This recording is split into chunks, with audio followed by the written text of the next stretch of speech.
여러분과 함께 보고 있는 이 풍경은 소위 천상의 커튼이라고 불리는 자연현상입니다. 어떻게 이런 풍경이 만들어질 수 있을까요? 과학키 오늘의 이야기는 바로 하늘에 흩뿌려진 듯 펼쳐지는 환상적인 빗줄기, 오로라에 관한 이야기입니다.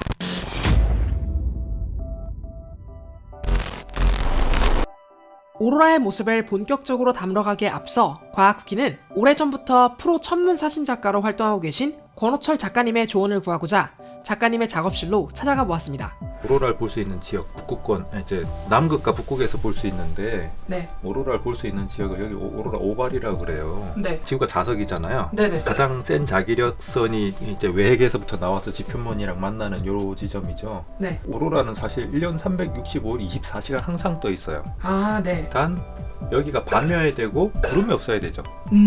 밤이어야 되고 밤이어야 되고 구름이 없어야 돼. 자, 그러니까 여기를 가려면 6월 전후 다 2달만 빼고 이 지역에 가면 되는데, 문제는 이제 날씨가 좋아야 되는 거잖아요. 네네. 이 지역들의 공통점이 뭐냐면 날씨가 아주 더러워요. 그렇군요. 북극해를 끼고 있어요. 다 바다를 끼고 있어요, 이 지역들이.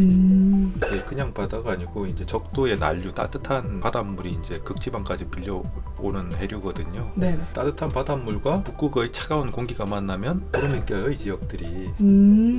결국은 남는 데는 이제 육지 한가운데 여기거든요. 아, 그러니까 캐나다가 좋은데요. 캐나다 가운데 딱 육지 가운데. 내륙으로 들어올수록 이제 네. 바다의 영향을 덜 받기 때문에 네. 바다랑 가장 많이 떨어진 데가 딱 여기예요, 여기. 아, 여기가 그렇구나. 옐로나이프예요, 여기가. 작가님의 조언을 정리해보자면, 기본적으로 백야가 나타나는 북극지방의 여름철에는 오로라를 볼 수 없고, 관측이 가능한 것은 여름철을 제외한 나머지 계절들 중 하늘이 청명하게 열리는 밤에만 관측이 가능하다는 것으로 요약해 볼 수 있겠네요. 초기 생각은 아이슬란드의 절경과 함께 오로라를 담으면 너무나 멋있을 것 같다고 생각해 그쪽으로 계획을 수립하고 있다가, 작가님의 조언에 따라 항로의 최종 목적지를 캐나다의 옐로우 나이프로 변경하게 되었습니다. 촬영을 위한 카메라 장비와 핫팩, 그리고 방한용품들을 모두 갖춘 뒤 오로라를 포착하기 위한 여정을 시작했습니다.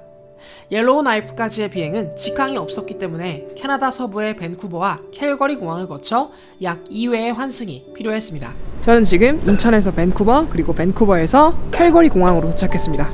여기서 이제 한 번 더 환승을 해서 옐로우 나이프로 갈 거예요. 환승 시간을 제외하고 약 14시간 만에 오로라의 수도라고 불리는 도시 옐로우 나이프에 도착할 수 있었습니다. 아, 여러분, 드디어 옐로우 나이프 공항에 도착을 했습니다. 지금 시간이 오후 한 2시 정도 됐는데, 보시면은 지금 바깥을 잠깐 보여드릴게요. 2시 정도 됐는데 벌써 해가 지고 있죠? 여기는 북위 65도 정도에 위치하고 있어서 상당히 해가 빨리 지는 그런 겨울의 기후 특성을 가지고 있고요. 지금 밖에 날씨는 영하 40도 정도 하고 있다고 합니다. 정말 추웠어요. 내리고 있는데 정말 소름 돋을 정도로 춥더라고요. 캐나다 노스웨스트 준주에 속해 있는 옐로우 나이프는 소위 말하는 오로라 링으로 불리는 지역들 중 가장 내륙의 중심에 위치하고 있습니다.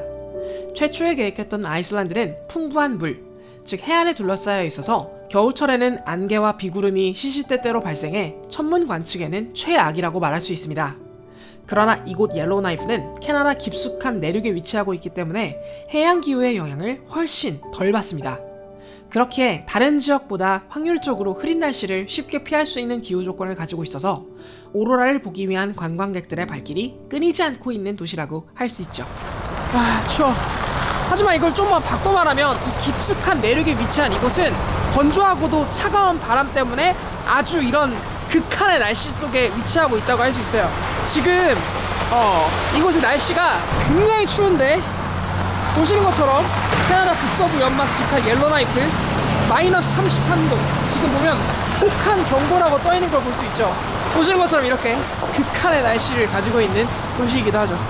손이 지금 금세 얼어붙을 것 같은데, 대신에 기온은 굉장히 좋은 걸 알 수 있어요. 연중 대부분 맑은 날씨를 가지고 있고, 오로라를 볼 수 있는 링존이라고 불리는 북위 65도에서 70도 안에 들어와 있으며, 주변으로부터 도시의 빛들이 하늘을 보는 걸 방해하는 현상인 광해가 크게 없다는 세 박자를 고루 갖춘 이곳은 말 그대로 오로라 투어의 성지 또는 오로라의 수도라는 이름에 걸맞는 조건을 갖추고 있었습니다. 지금 보고 계신 옷은 이번 투어를 위해 특별히 마련한 방한복입니다. 이런 방한복이 없었다면 아마 전 이 영상을 병원에서 만들고 있었을 거예요. 그만큼 저때 옐로우나이프의 날씨는 정말 혹독했거든요. 숙소에서 이것저것 준비를 마친 이후 북쪽으로 약 2시간 거리 정도 떨어진 오로라 빌리지의 뷰포인트까지 차로 이동해야 했습니다. 날씨는 점점 더 춥고 영하 35도에서 40도를 웃도는 혹한에 카메라는 계속해서 꺼지고 쉽지 않은 일정이었습니다. 저희는 오로라 볼 수 있는 사이트로 이동을 하고 있는데요. 온도 때문에 계속해서 카메라가 못 잡고 있습니다. 꼭 오로라 볼 수 있었으면 좋겠네요. 기나긴 여정 끝에 결국 옐로우나이프의 오로라 빌리지에 도착했습니다. 와 보이시나요? 여러 장비들을 세팅하고 오로라가 좀 더 선명해지길 두근거리는 마음으로 기다린 결과 놀랍게도 제 눈앞에 나타난 것은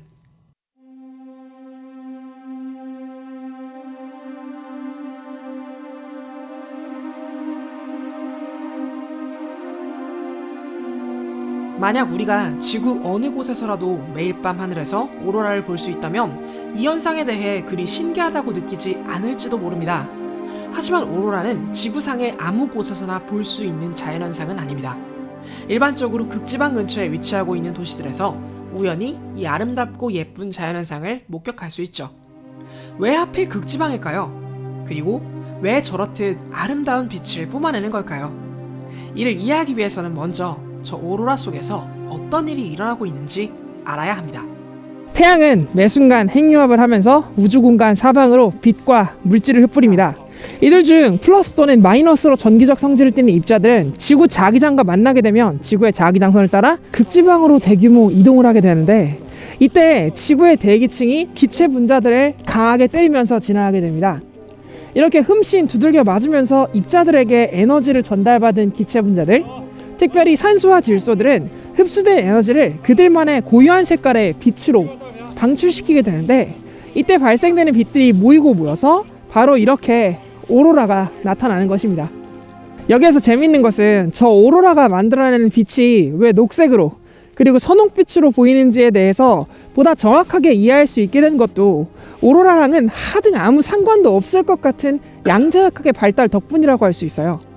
이는 앞서 이야기한 산소와 질소 분자의 고유한 색깔에 관한 이야기인데, 이들이 가지고 있는 오비탈 내의 전자들은 아주 특정한 에너지의 크기만 가질 수가 있어요. 그래서 그 특정한 에너지를 우주로부터 오는 하전 입자들로부터 머금은 다음에 그 에너지의 크기만큼만 딱 사방으로 흩뿌려 방출하는 것이기 때문에 이렇게 보시는 것과 같이 녹색과 지금은 안 나오지만 선홍색만 가질 수 있는 것이죠. 이는 오로라의 빛을 스펙트럼을 분석해보면 바로 알 수 있어요. 과학피 양자역학 시리즈를 통해 스펙트럼을 연구하다가 알게 된 현상이 양자역학의 성립 과정에서 매우 중요한 역할을 했다는 거 기억하시나요? 이제는 너무나 자주 인용되는 문장이라서 진부하기까지 들리는 이 한 문장의 말, 여러분 잘 알고 계시죠? 리처드 파이만의 모든 것은 원자로 이루어져 있으며 매개를 통해 상호작용하고 있다라고 하는 이 지식은 사실 알고 보면 아주 약삭빠르고도 재치 있는 트릭이라고 할 수 있어요. 왜냐하면 저 문장은 사실 원자를 연구하는 물리학, 즉 양자역학 그 자체를 드러내는 말이기도 하거든요. 그가 남긴 이 한 줄의 문장은 사실 어쩌면 우리 자연의 모든 것을 양자역학의 원리로 설명할 수 있다는 자신감으로서의 표현이 아니었을까요? 저 아름다운 장관을 만들어주는 오로라의 빛을 원자 속 전자의 특성으로 설명할 수 있었던 것처럼 말이에요. 과학후기였습니다. 감사합니다. 어렸을 적 BBC 채널에서 접했던 극지방의 생태 다큐멘터리를 보면서 저도 언젠가는 꼭 저 오로라를 보고야 말겠다는 꿈을 품었던 게 기억이 나면서 괜스레 저도 모르게 벅차올라 눈물이 날 뻔했어요. 영하 40도가 되니까 울면 바로 얼어버릴 테니 아무리 감동했어도 눈물은 참아야겠죠. 여행이나 일을 위해 여러 나라들과 도시들이나 그리고 자연 속을 돌아다니면서 매번 느끼는 것은 그 어떤 인공적인 건축물이나 예술 작품보다 대자연이 만들어낸 이 숨막히는 장관을 따라잡을 수 없다는 것, 그리고 이 장관을 카메라에 담기란 매우 힘들다는 그런 사실이었어요. 맛있는 음식을 먹을 때 아끼는 사람들이 생각나는 것처럼 저도 지금 이 순간 제 채널을 시청하고 계신 여러분들에게 어떻게든 지금 이 감동의 순간을 잘 전달하고 싶은 마음뿐인 것 같아요. 이러한 일을 가능하게 만들어주고 항상 제 채널의 영상을 사랑해주시는 여러분들에게 다시 한번 감사하다는 말씀을 드리고 싶어요. 과학퀴 채널은 여러분의 구독과 시청에 의해서 성장합니다. 만약 이 채널의 직접적인 성장에 동참하고 싶으신 분들께서는 아래 설명란에 있는 링크 또는 구독 버튼 옆에 있는 멤버십 구독을 이용해서 과학퀴 채널을 후원하실 수 있습니다. 후원자 모두는 영상 속 크레딧에 증대되며 촬영 동안 있었던 비하인드 영상들을 볼 수 있도록 준비하고 있답니다. 오늘도 시청해주셔서 너무 감사합니다. 여러분, 전 또 다음 영상으로 여러분을 찾아뵙도록 하겠습니다. 언제나 그랬듯 과학을 쿠키처럼.